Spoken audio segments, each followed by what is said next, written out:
नमस्कार दोस्तों, अपनी पाठशाला चैनल पर आप सभी का हार्दिक स्वागत है। तो मित्रों, कैसे हो आप सभी? मैं आशा करता हूं कि आप सभी स्वस्थ होंगे, मस्त होंगे और निरंतर अपनी पढ़ाई में लगे हुए होंगे। तो मित्रों, मैं फिर से हाजिर हूं एक नए टॉपिक के साथ में। और आज का अपना टॉपिक होगा बिहारी रत्नाकर, यानी जगन्नाथ दास रत्नाकर द्वारा संपादित बिहारी रत्नाकर यानी बिहारी सत्सई पर इन्होंने जो संपादित ग्रंथ लिखा बिहारी रत्नाकर। तो उसके जो स्कूल व्याख्याता भर्ती में 25 दोहे आपके दिए गए हैं, उनसे संबंधित महत्वपूर्ण प्रश्नों को लेकर के तो मित्रों शुरू करें आज की क्लास का ये पहला प्रश्न। बिहारी रत्नाकर के रचयिता कौन है? बिहारी रत्नाकर के रचयिता कौन है? तो इसका सही उत्तर होगा जगन्नाथ दास रत्नाकर। और मित्रों याद रखिएगा कि अगर बिहारी का जन्म की बात की जाए कि कवि बिहारी का जन्म कब व कहाँ हुआ, तो कवि बिहारी का जन्म 1595 ईस्वी में बसवा गोविंदपुर ग्वालियर उत्तर प्रदेश में हुआ था। और मित्रों, यानी बिहारी आमेर कब आए, यानी बिहारी का जयपुर आगमन कब हुआ? तो 1645 ईस्वी में। और मित्रों याद रखिएगा कि बिहारी जयपुर नरेश मिर्जा राजा जयसिंह के आश्रय में रहते थे। अगला प्रश्न, जगन्नाथ दास रत्नाकर के अनुसार बिहारी सतसई में कितने दोहे हैं?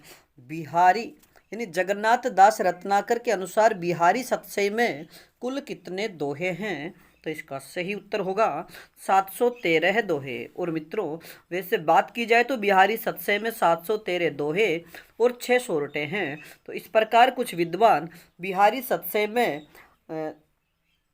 719 छंद मानते हैं। और मित्रों इसकी रचना की बात करें कि बिहारी सतसई की रचना कब हुई, तो इसकी रचना 1662 ईस्वी में हुई थी। अगला प्रश्न, मेरी भव बाधा हरो राधा नागरी सोई दोहे में किसकी स्तुति की गई है? कि मेरी भव बाधा हरो राधा नागरी सोई दोहे में किसकी स्तुति की गई है? तो इसका सही उत्तर होगा राधा की। और मित्रों याद रखिएगा कि यह जो दोहा है ये बिहारी सतसई के मंगलाचरण का प्रथम दोहा है। कि मेरी बव बाधा हरो, ये बिहारी सतसई का मंगलाचरण का प्रथम दोहा है। और इस दोहे में बिहारी कवि बिहारी कृष्ण के साथ विराजमान होने वाली जो राधिका है उसकी स्तुति कर रहे हैं और उसे अपने हृदय में विराजमान होने के लिए वो स्तुति कर रहे हैं। और मित्रों इस दोहे में राधा जी का मध्या नायिका का रूप परिलक्षित हो रहा है। और मित्रों इस दोहे के 3 अर्थ प्रस्तुत हो रहे हैं, जिसमें पहला अर्थ की बात करें कि जिस चतुर राधिका के शरीर की अगर परछाई से श्याम वर्ण वाले श्री कृष्ण हरे की आभा वाले हो जाते हैं, यानी प्रसन्न चित्त मन वाले हो जाते हैं, वही राधिका मेरे हृदय में निवास करें। दूसरा, जिस चतुर राधिका के शरीर की झलक पड़ने से श्री कृष्ण प्रसन्नचित हो जाते हैं, राधा यानी आनंद विभोर हो जाते हैं, वह राधा मेरी सांसारिक विघ्न बाधाओं को दूर करे। और तीसरे अर्थ की बात करें तो जिस चतुर राधिका के रूप का ध्यान पड़ने से यानी हृदय में ध्यान करने से दुख दारिद्र्य तेजहीन हो जाते हैं, वही राधिका मेरे सांसारिक विघ्न बाधाओं को दूर करे। अगला प्रश्न, आरते टरत न बर परे दई मरक मनुमेन दोहे में प्रयुक्त मरक शब्द का क्या अर्थ है? कि आरते टरत न बर परे दई मरक मनुमेन दोहे में प्रयुक्त मरक शब्द का क्या अर्थ है? तो इसका सही उत्तर होगा बढ़ावा देना। और मित्रों उक्त दोहे में उत्प्रेक्षा अलंकार है। तो मित्रों इसमें नव यौना नायिका के लावण्य यानी सुंदरता पर रीझकर नायक अपने आप से कह रहा है कि यौवन के आगमन के कारण इस चित्त चतुराई और नयनों में अपने अपने गौरव के लिए हट पर प्रतिद्वंदिता कर रहे हैं और तीनों ही नायिका की उमंग की भावना से बढ़ रहे हैं।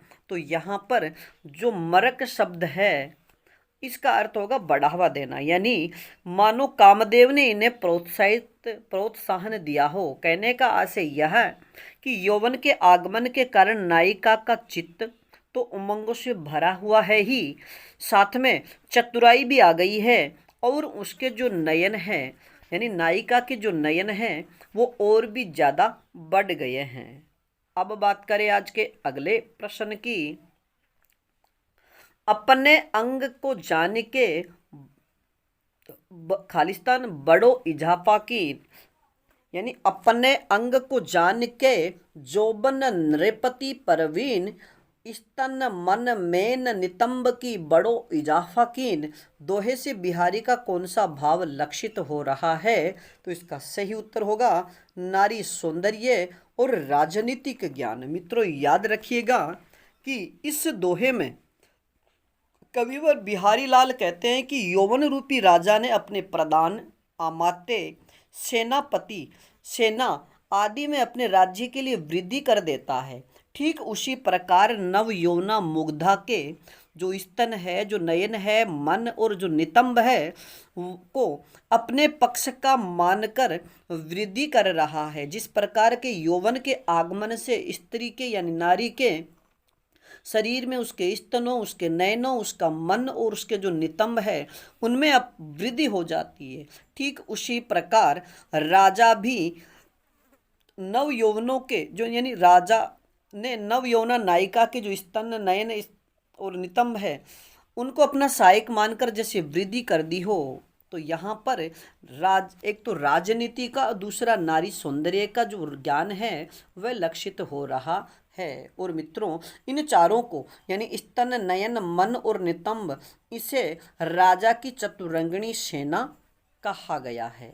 अगला प्रश्न, अपने अंग के जान के बड़ो इजाफा कीन, इस दोहे में कौन सा भाव प्रयुक्त हुआ है? तो इसका सही उत्तर होगा नायक द्वारा नायिका के यौवन की प्रशंसा।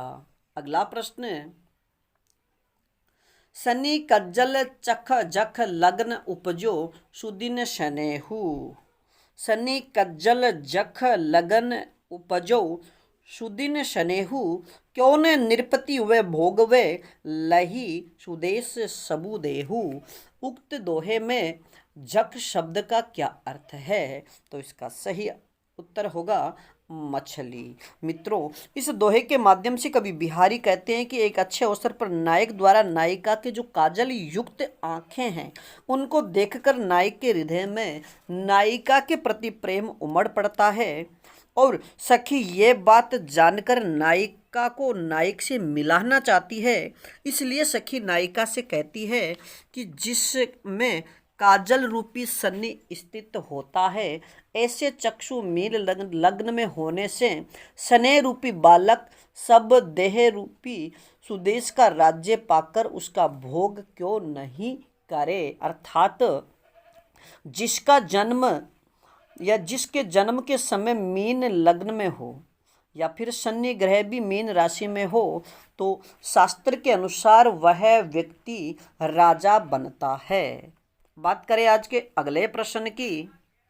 शनि कज्जल चख जख लग्न उपजो सुदिन, दोहे के अनुसार शनि ग्रह किस राशि में होने से राजयोग बनता है? तो इसका सही उत्तर होगा मीन राशि में। और मित्रों याद रखिएगा कि इस दोहे में वासक सज्जा नायिका का पता चलता है। दूसरा इस दोहे से बिहारी के ज्योतिष ज्ञान का भी पता चलता है। अगला प्रश्न, मणि धनी के नेह की बनी छनी वट लाज, पंक्ति में मणि के सम्मान किसे बताया गया है? तो इसका सही उत्तर होगा आंखों की पुतलियों को। अगला प्रश्न, कामदेव के भाले की नोक किसके संदर्भ में आया है? कि कामदेव के जो भाले की नोक है किसके संदर्भ में आया है? तो इसका सही उत्तर होगा खूबी के संदर्भ में, यानी कान के आभूषण के संदर्भ में। मित्रों सालती है नट सालसी, क्यों ने निकसती नाही, मन मथ नेजा नोकसी, खूबी खूबी जिए माही। तो इसके माध्यम से नायक और नायिका के यानी नायक नायिका के सौंदर्य पर रीझ कर उसकी सखी से कहता है कि नायिका के कानों की जो आभूषण की सुंदरता है वो कामदेव के भाले की तरह मेरे हृदय में खटकती है। और ये नोक हृदय में चुभी हुई है और किसी तरह निकालने से भी ये बाहर नहीं निकल रही है। तो यहाँ पर जो खूबी है इसका अर्थ एक तो कामदेव का भाला और दूसरा जो अर्थ है वह है कान का आभूषण। अगला प्रश्न, बिहारी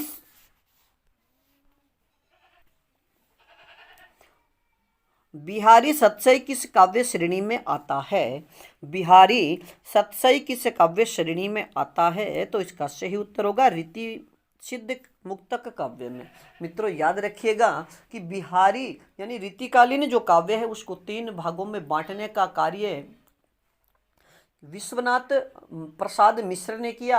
उन्होंने रीतिकाल को 3 भागों में बांटा, एक तो रीतिबद्ध काव्य, एक रीति मुक्त काव्य और एक रीति सिद्ध काव्य। तो बिहारी का जो काव्य है वो रीति सिद्ध मुक्तक काव्य की श्रेणी में आता है। अगला प्रश्न,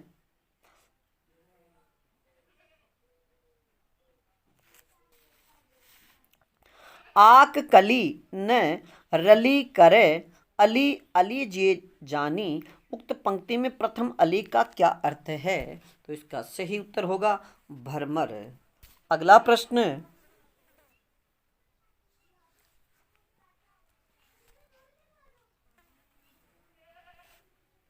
मनमथ नेजा नोकशी खूबी खूबी जी माही, दोहे में प्रयुक्त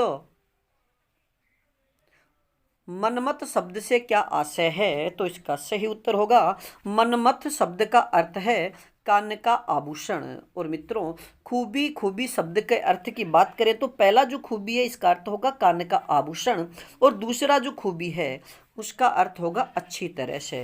यानी इसमें जो नायक है वो नायिका के कान के जो आभूषण हैं उनको देखकर उसके प्रति इतना आकर्षित हो जाता है और वो कहता है कि नायिका के कान के आभूषण मनमथ यानी कामदेव के भाले की तरह है। जिस प्रकार भाला एक बार हृदय में चुभने पर निकालने से भी नहीं निकलता, ठीक उसी प्रकार नायिका के कान के आभूषणों की जो सुंदरता वो मेरे हृदय में भाले की तरह समाहित हो गई है। अगला प्रश्न, बहके सब जिए की कहत, प्रयुक्त दोहे में नायिका के कौन से अंग बहक गए हैं? तो इसका सही उत्तर होगा नेत्र। अगला प्रश्न, फिरी फिरी चितु उतही रहत, टूटी लाज की नाव, यहाँ लाव शब्द का क्या अर्थ है? तो इसका सही उत्तर होगा रस्सा यानी मोटा रस्सा। अगला प्रश्न, बिहारी सतसई में भंवर में फंसी नाव के सम्मान किसकी स्थिति हो गई है? यानी बिहारी सतसई में भंवर में फंसी नाव के सम्मान किसकी स्थिति हो गई है? तो इसका सही उत्तर होगा मन की स्थिति। अगला प्रश्न,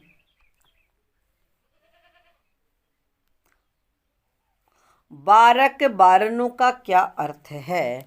बारक बारनों का क्या अर्थ है? तो इसका सही उत्तर होगा बारक का मतलब होगा एक बार और बारनों का अर्थ होगा हाथी। मित्रों इस पूरे दोहे की बात करें तो नीकी दई अनाकनी फीकी परी गुहारी, तजो मनो तारक बिरदु बारक बारनो तारी। तो मित्रों यहाँ पर यानी अपना उदार न होने पर भगवान को उलाहना देते हुए एक भक्त कहता है कि हे भगवान, आपने ये अच्छी रीति शुरू कर दी है, मेरी सभी प्रार्थनाएं सुनकर भी अनसुनी कर दी है, जिसके परिणाम स्वरूप मेरी सभी हार्दिक प्रार्थनाएं प्रभाव रहित हो गई है। अर्थात जब मेरी आर्त पुकार का आप पर कोई प्रभाव नहीं पड़ता तो यह स्थिति मुझे ऐसा प्रतीत होता है मानो आपने एक बार हाथी का उद्धार कर देने के पश्चात अपने भक्तों के उद्धार करने की रीति छोड़ दी है।